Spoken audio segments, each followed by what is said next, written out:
लोकतंत्र में सामूहिकता बहाल हुई। मैंने बीते 10 वर्ष से कान तरस गए थे एनडीए सुनने को। बीते 1 महीना में इतनी बार एनडीए सुना, दिल को बहुत सुकून हुआ। यकीन मानिए, विपक्ष में है, शत्रु नहीं है, लेकिन व्यक्ति केंद्रित विमर्श से यह मैंडेट आपको भी बाहर ले आया, वो बेहद आवश्यक था। दूसरी चीज कहूंगा, हल्के लाइटर टोन में, अचानक मुझे लग रहा है कि हमारे प्रिय रक्षा मंत्री जी की जबरदस्त वापसी हुई है। हर मोर्चे पे वो हैं। इससे बात करनी है तो रक्षा मंत्री जी, उससे बात करनी है तो रक्षा मंत्री जी। ये सुखद संकेत है, ये सुखद संकेत है इस लोकतंत्र के लिए। अब माननीय वाइस चेयरमैन साहब, मेरा ये कहना है कि नीट को लेकर के बहुत बात हुई, नहीं बोलूंगा। मैं अलहदा आदमी था जब एनटीए बन रहा था, उस समय वेंकैया नायडू जी थे वहां। मैंने 0 आवर में 3 बार कहा कि इस देश को इस तरह की व्यवस्था परेशान करेगी। ये बीमारी नहीं पालनी चाहिए। 1 नेशन 1 फलाना, 1 नेशन 1 टिमकाना, 1 नेशन 1 चिल्लाना। काहे को भैया? कहीं ऐसी स्थिति नहीं हो जाए कि 1 नेशन 1 ठेकेदार, 1 नेशन 1 कॉन्ट्रैक्टर।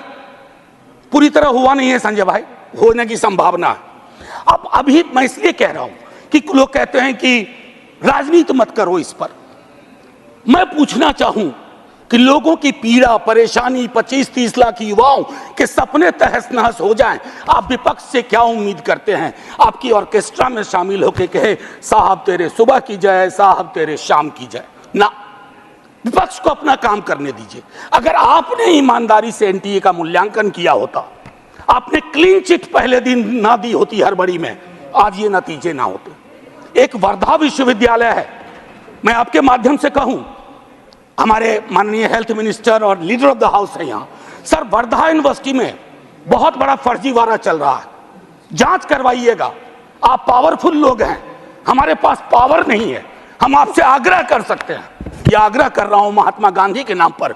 वो विश्वविद्यालय हो रहा था और गांधी जी के लिए जो चीज त्याज्य थी, वो सारी चीजें उस विश्वविद्यालय में हो रही हैं। परसों टिस में क्या हुआ, ये सब चीजें हमें चिंता देनी चाहिए। अरे आज आप सत्ता में हैं, कल को हम सत्ता में होंगे, लेकिन अगर देश के सरोकार ही रुग्णावस्था में चले जाएंगे, बीमार पड़ जाएंगे, तो फिर क्या बात? फिर कौन सी राजनीति, फिर कौन सी समाज नीति? युवाओं के रोजगार पर मैं ज्यादा नहीं बोलना चाहता, बहुत लोग बोले हैं। बिहार से आ रहा हूं सर, पूरे चुनाव बिहार में था। बिहार में हमें भले सीट कम आई हो, लेकिन बिहार के युवा से किसी भी जाति का हो, पूछिए नौकरी, नौकरी मतलब तेजस्वी। हमने मयार बदला, वहां चिंतन बदल दी, धारा बदल दी। आप आपकी मर्जी है, कुछ भी कहिए, आप लोग तो जज भी हैं, इन्वेस्टिगेटिव एजेंसी है। मैं हाथ जोड़ के विनती करता हूं, जितनी गालियां मुझको देनी है अपने भाषण में दे लीजिएगा, खूब दीजिए गाली। आदी हो गए हम गाली सुनने के, फिर सुन लेंगे आपसे गाली, लेकिन कुछ बातें रखने दीजिए। NIOS DLED का मसला है, आप ही ने बनाया, आप ही ने उसको डिलेजिटिमाइज कर दिया। भटक रहे हैं हजारों बच्चे, शिक्षा प्रेरक का वही हाल है। तो मैं ये कहना चाहता हूं कि देश में बहुत बुरा हुआ चुनाव के दौर में। भैंस, मंगलसूत्र, मुजरा, टोटी तोड़ ले जाएगा, बिजली काट देगा। सर, परेशान हुए हम लोग। मैं चुनाव देख रहा था बैकरूम से, कंप्लेन कर रहा था इलेक्शन कमीशन को, जिसको दाद दी गई है अभिभाषण में। सर, कंप्लेन फर्स्ट फेज में किया, परसों मेल आता है, परसों, डे फॉर यस्टरडे, अपना नाम, पता, असेंबली नंबर, मोबाइल नंबर भेजिए। अब किस बात का भैया, अब किस बात का? ये व्यवस्थाएं हैं। इलेक्शन कमीशन की क्रेडिबिलिटी पे एक सर्वे हुआ, 28% लोगों का सिर्फ भरोसा है। इससे ज्यादा भरोसा तो पंचायत वेब सीरीज में फुलेरा के ग्राम प्रधान का है। लोगों को यह सोचना चाहिए। मैं sir, mathematical length of tenure के आधार पर नेहरू बनाने की कोशिश हो रही है। Sir, mathematical length of tenure से नेहरू नहीं बनता। नेहरू बनता है जो गर्म हवा को पी सके, दूसरे के जख्म को देख करके उस पर मलहम लगाए, जख्म कुरेदे नहीं, जख्म पे नमक ना छिड़के, वो होता है नेहरू। तो सिर्फ मैथमेटिकल इससे। अब सर आपको एक छोटी चीज बताऊं, जातिगत जनगणना की मांग की थी, हमारे जदयू के साथी लोग भी थे, अभी हैं मंत्री जी प्रणाम, हमारे जदयू के साथी लोग भी थे, नीतीश जी तेजस्वी जी ने मिलकर सर्वेक्षण कराया। सर को मैडम कोर्ट में आया, कोर्ट में कौन खड़े हुए यहां, नाम लूं, सॉलिसिटर जनरल ने रोकने की कोशिश की। किसके इशारे पे हो रहा है?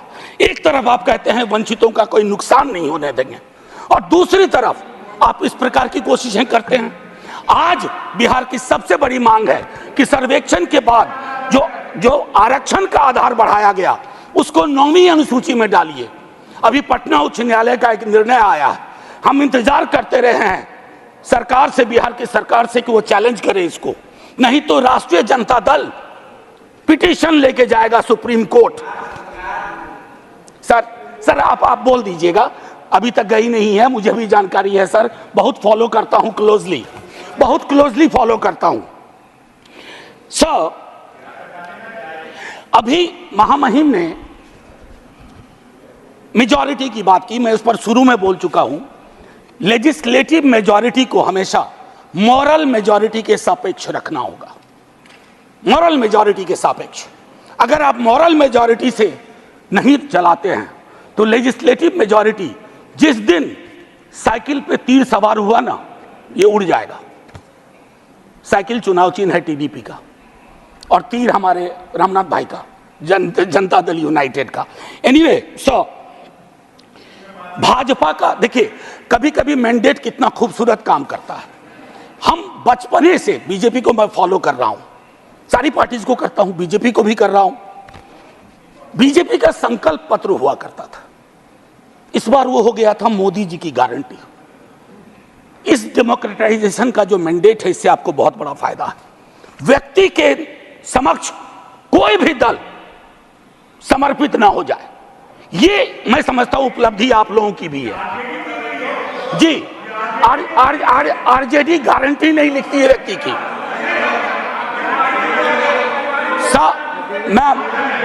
Ma'am protect me, I need your protection.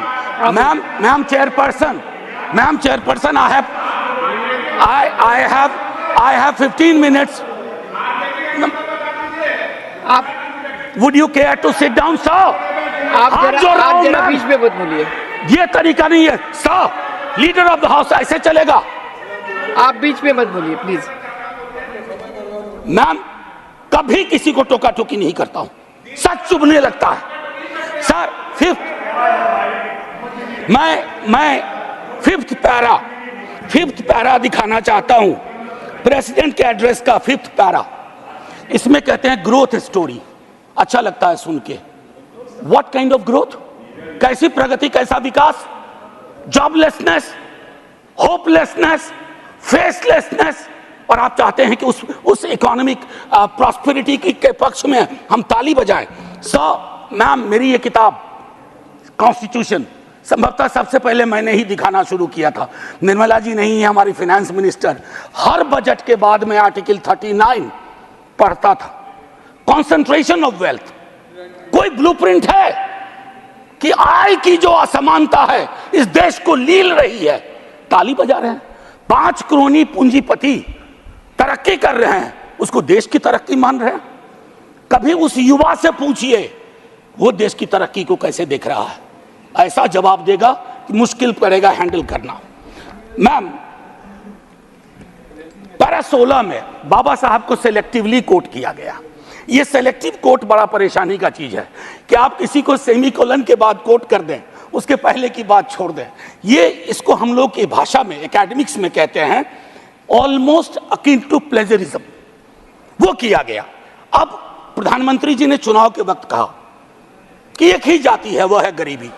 सुनने में शायराना लगता है, खूबसूरत लगता है, फिल्मी लगता है, लेकिन ऐसा क्यों है कि जातिगत हिरार्की में नीचे जाते हैं तो गरीबी बढ़ती है, ऊपर जाते हैं तो गरीबी घटती जाती है। अब मैं समझता हूं कि ये NFS नॉन फाउंड सूटेबल ये चिंता का विषय है सबको। अभी अनुप्रिया पटेल जी को चिट्ठी लिखनी पड़ी है। मैं बताऊं, ये एक मानसिक रोग है जो नॉन फार्मास्यूटिबल करता है विश्वविद्यालयों में। इस मानसिक रोग से डील नहीं किया ना तो हमारी कथनी और करनी में मीलों का फासला होगा। कहा गया पहले की कुछ सरकार अनस्टेबल थी, लेकिन अगर आप प्रो पीपल लेजिस्लेशन का विश्लेषण करें तो सबसे ज्यादा खूबसूरत क्षण सो कॉल्ड कोalition गवर्नमेंट में आई है। और मुझे उम्मीद है कि आपकी इस कोalition गवर्नमेंट को भी उस प्रेशर को समझते हुए प्रो पीपल लेजिस्लेशन पे काम करना पड़ेगा। टू बिगिन विथ अग्निवीर को सेना में भर्ती को पुरानी तरीके पर लाइए ताकि युवाओं के साथ न्याय हो पाए। मैम, वो मैं बोल चुका हूं। भारतीय न्याय संहिता आज से लागू हो गई, लेकिन हमें याद रखना चाहिए 150 सांसदों के निलंबन के साथ यह पास हुआ है। इसमें कोई चर्चा नहीं हुई। ये एक कदम है पुलिस स्टेट की ओर, एक ऑर्वेलियन स्टेट की ओर। इससे मैं आगाह करता हूं क्योंकि हमेशा आप वहां नहीं होंगे। जब यहां होंगे तो यही दंड प्रावधान लागू होंगे। मैं और सुनिए, para 26 disruptive forces are conspiring to weaken democracy, महामहिम से कहलवाया गया है। ये स्टैन स्वामी कौन थे? कैसे इस दुनिया से गुजर गए?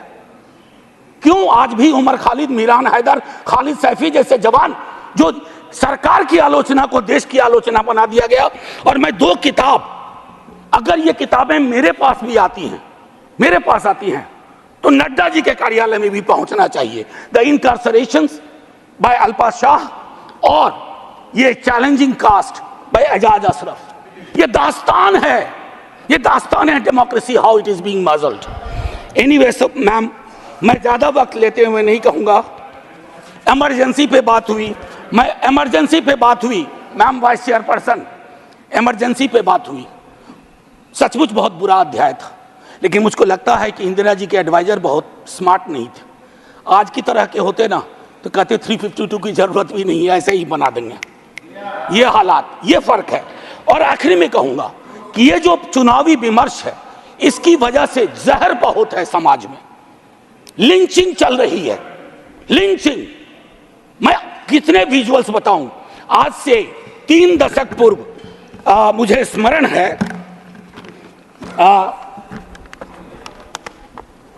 राही मासूम रजा ने एक छोटी कविता लिखी थी। मैं यही कह के खत्म करूंगा। उन्होंने एक कविता लिखी थी, वो आधा गांव के लेखक थे।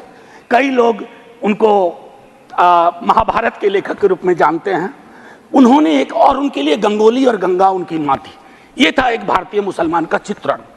उन्होंने लिखा था, मेरा नाम मुसलमानों जैसा है, मुझको कत्ल करो और मेरे घर में आग लगा दो, मेरे उस कमरे को लूटो जिसमें बयानें जाग रही हैं मेरी, और जिसमें मैं तुलसी की रामायण से सरगोशी करके कालिदास के मेघदूत से कहता हूं मेरा भी एक संदेश। अब आइए दूसरा, ये 3.5 दशक पूर्व लिखी गई अभी, और यही मैं खत्म करूंगा। ये पूरे देश का चित्रण है, ये हम सब के लिए आईना है। वरना मारे जाओगे, रघुवीर सहाय को याद करते हुए एक युवा कवि अदनान नाम के लिखा है। मत भूलो कि तुम मुसलमान हो, बस 30 सेकेंड और लूंगा। मत भूलो कि तुम मुसलमान हो, बस लोगों को छलावा देते रहो कि तुम मुसलमान नहीं हो, वरना मारे जाओगे। राह चलते ख्याल रखो कि कहीं तुम्हारी कमीज से मुसलमान होने की बू तो नहीं आ रही। ख्याल रखो किसी से बहस करते हुए, कुछ बोलते हुए, कुछ करते हुए, यहाँ तक कि हंसते और रोते हुए भी कि कहीं तुम मुसलमान तो नहीं लग रहे हो, वरना मारे जाओगे। ये बात हमेशा याद रखो कि तुम एक मुसलमान हो और तुम मरोगे नहीं, एक दिन मारे जाओगे। विवेकहीनता, तर्कहीनता के समाज को ध्वस्त करिए। आइए हिंदुस्तान बनाए, वो हिंदुस्तान जहां कोई फर्क ना हो, गले लग सकें। ये नहीं कि चुनावी मंच से कुछ, जमीन पे कुछ। जय हिंद मैम, जय Hind. Thank you. Shri KR Suresh Reddy.